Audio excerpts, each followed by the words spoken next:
భార్యాభర్తలు ఎలా ఉంటే బాగుంటుందో సరదాగా నేను ఈ వీడియోలో చెప్తాను. ఇలా నేను చెప్తాను అనగానే మీరుంటారా అని ఈ తొక్కలో అనవసరమైన లాజిక్లు పెట్టకండి. ఇక్కడ ఎవడు ఉండాలో వాడి వ్యక్తిగతం.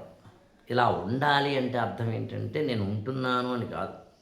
కానీ నేను ఈ వీడియోలో చెబుతున్నది మాత్రం నేను ఉంటున్నాను. నేనే కాదు, ఎవరైనా ఉండాలి, ఉంటే బాగుంటుంది.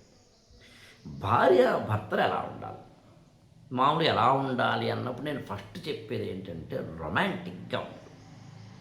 రొమాంటిక్గా ఉండడం అంటే ఏంటి? మన వాళ్ళు రొమాంటిక్ అనగానే సెక్స్ అటువే వెళ్ళిపోతారు. కాదు, అది వేరే. That is a different story or narration.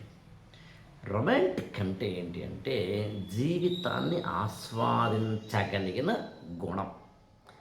దాన్ని తెలుగులో భావుకత, రసజ్ఞత ఇలాంటి పదాలు వాడతారు. శృంగారం కాదు.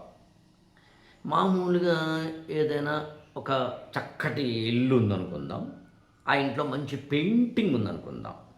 ఆ పెయింటింగ్ని చూసి నువ్వు కనుక ఆనందపడితే అది రసజ్ఞత. ఏదైనా ఒక మంచి వంట ఎవరైనా చేశారనుకుందాం, తిన్న తర్వాత అలా హాయిగా అబ్బా భలే ఉందండి మామిడికాయ పప్పు అని కనుక నువ్వు తింటూ ఆ విషయాన్ని అవతల వాళ్ళకి చెబితే అది రసజ్ఞత. నువ్వు జీవితంలో ఉన్న అందాలని చూసి ఆనందించి ఆస్వాదించగలిగిన గుణం ఉంటే దాన్ని రసజ్ఞత అంటారు. రసిక భావవిధులు అని పోతన్న భాగవతంలో వాడతాడు. రసికోత్తము లేని పాఠకోత్తములుంటే ఏంటి అని అల్లసాని పెద్దన చెబుతాడు. అంటే ఆహా అని పిలిచే భావవిధులు లేకపోతే ఎట్లాగా. అంటే రొమాన్స్ అంటే జీవితాన్ని ఆస్వాదించడం. ఈ జీవితాన్ని ఆస్వాదించడం అనే ఒక గుణం నీ కనుక ఉంటే కళల పట్ల అంటే సంగీతము, సాహిత్యము, లేకపోతే మంచి అంటే స్కల్ప్చర్ అంటే మంచి ఆర్కిటెక్చర్ని, పెయింటింగ్ని, డ్యాన్స్ ఫామ్స్ని చూసి ఆనందిస్తాం. యాక్చువల్గా ఇది రసభావ గుణం. ఈ రసభావ గుణం అనేది మన జీవితంలో కనుక అమ్మ, నాన్న, పిల్లలు అందరి దగ్గర ఇది వర్తిస్తుంది. ఇక్కడ నేను ఈ కాంటెక్స్ట్ చెప్తున్నది భార్యాభర్తల మధ్యన. భార్యాభర్తల మధ్య నాకు తెలిసి మార్నింగ్ లేచిన వెంటనే నువ్వు ఆ మొత్తం సెల్ ఫోన్ తీసి అందులో ఊర్లో వాళ్ళందరికీ ఒక బ్రాడ్కాస్ట్ని క్రియేట్ చేస్తావు వాట్సాప్లో. దాన్ని పంపించడం మొదలు పెడతావు. ఆడైనా మగైనా ఊర్లో వాళ్ళందరూ గుడ్ మార్నింగ్ చెప్తాను. ఈ ఊర్లో వాళ్ళందరూ గుడ్ మార్నింగ్ చెప్పడం ఆపి ఇంకా ఏం చెప్తావురా గుడ్ మార్నింగ్? సిగ్గు శరమ లేదా నీకు? అంటే ఊళ్ళో వాళ్ళందరికీ గుడ్ మార్నింగ్, హ్యాపీ మండే, ఏదో సండే, వెన్స్డే. ఏందిరా నువ్వు చెప్పకపోతే ప్రపంచంలో ఉన్న వాళ్ళకి ఏమి రాదా? ఎందుకని అంత తాపత్రయం? ఊర్లో ఉన్నవాడు గుడ్ మార్నింగ్లు ఆపేసి చెప్పొద్దు, అక్కర్లేదు. మరి ఎవరు చెప్పాలి? పొద్దున్నే లేచిన వెంటనే పెళ్ళానికి చెప్పు, లేదా భర్తకి చెప్పు. ఇక్కడ మామూలుగా భార్యాభర్తలే కాదు, అమ్మకి, నాన్నకి, అక్కకి, ఇంట్లో ఉన్నవాళ్ళు ఎవరికైనా చెప్పచ్చు. కానీ ఉన్నంత ఇక్కడ నేను మాట్లాడుతున్న కాంటెక్స్ట్ భార్యాభర్తలు. భార్య భర్తకి, భర్త భార్యకి గుడ్ మార్నింగ్ చెప్పుకోవాలి. ఆ పొద్దున్నే లేచిన వెంటనే నిన్నటి పాల ప్యాకెట్టు, నిన్న మిగిలిపోయిన అన్నం, ఏమంటే మీరు చికెన్ నిన్న తినలేదా అని ఈవిడ, నిన్న అని కంప్లైంట్లు వద్దు. పొద్దున్నే కంప్లైంట్లు ఎందుకు? లైట్లు ఆఫ్ చేశారా అని ఆవిడ, ఏంటి ఇక్కడ వాటర్ అని ఈయన. ఈ కంప్లైంట్స్ ఎందుకంత? కాంప్లిమెంట్ చేయ కావాలంటే గుడ్ మార్నింగ్ మై బేబీ చెప్పు, గుడ్ మార్నింగ్ డార్లింగ్ చెప్పు. వెనక నుంచి వీలైతే హగ్ చేసుకో. అది భార్య భర్తని, భర్త భార్యని. ఒక చిన్న యాక్చువల్గా కిస్ అని అన్నాం, కానీ ముద్దుకి ఏదో చిన్న ఇంగ్లీష్లో పదం నాకు గుర్తు రావట్లేదు. యాక్చువల్గా చిన్న పెగ్గ ఏదో అంట అనుకుంటున్నాను, గుర్తు రావట్లేదు నాకంటే. చిన్న అంటే ముద్దు కాదు, ముద్దు చేయడం చెయ్యి. ఆవిడ వీలైతే వంకాయలు తరుగుతుంటే నువ్వు తరుగు. ఇద్దరూ వీలైతే మంచి గ్రీన్ టీ తాగాలి.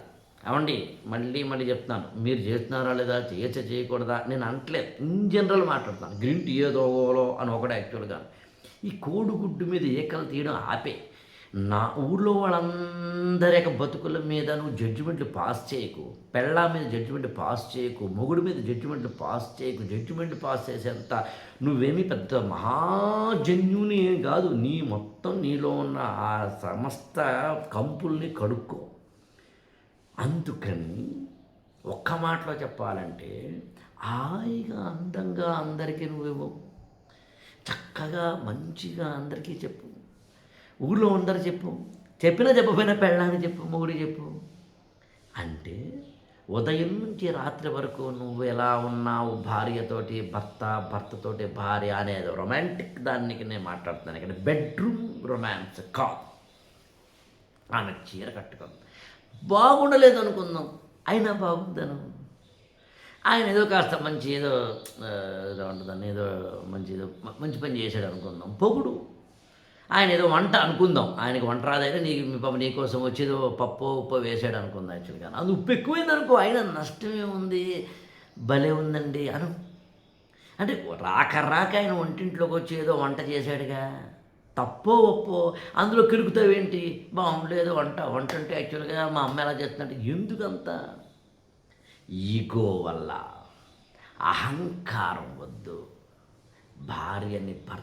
భర్తని భార్య ప్రేమించడానికి ఏమీ పెద్ద ప్రత్యేకంగా ట్రైనింగ్ అక్కర్లేదు. నాకు తెలిసిన కొన్ని మాటలు చెప్పే ప్రయత్నం తప్ప మరొకటి కాదు. ఒకరి యొక్క జీవితంలో మనం ఆనందాన్ని నింపగలిగితే అది గొప్ప జీవితం అంటాను నేను. మన జీవితంలో ఎదుటి వ్యక్తి ఆనందం నింపకపోయినా సరే అంటాను నేను. ఎందుకంటే మన ఆనందం నింపగలిగిన స్థాయిలో ఉండగలగడమే అత్యంత గొప్ప విషయం. సో అందుకని చాలా అంటే పాతకాలపు దాదాపు ఒక 50-60 సంవత్సరాల కాపురం చేసిన వాళ్ళు ఎప్పుడన్నా ముసలి దంపతులు చూడండి, యాక్చువల్గా ఇద్దరు చాలా ఒకళ్ళ మీద ఒకళ్ళు జోకులు వేసుకుంటూ మాట్లాడుకుంటారు. 50-60 సంవత్సరాలు అసలు కలిసి బతికారనడానికి ఆశ్చర్యపోతుంది. యాక్చువల్గా అంటే 20, 30, 40, 50 సంవత్సరాల పాటు ఒక ఇద్దరు కలిసి ఉండడం అంటే అసామాన్యమైన విషయం. అందుకని చిన్న రొమాన్సెస్, చిన్న భావుకతలు, చిన్న రసజ్ఞతలు ఉంటే అది చాలా బాగుంటుంది.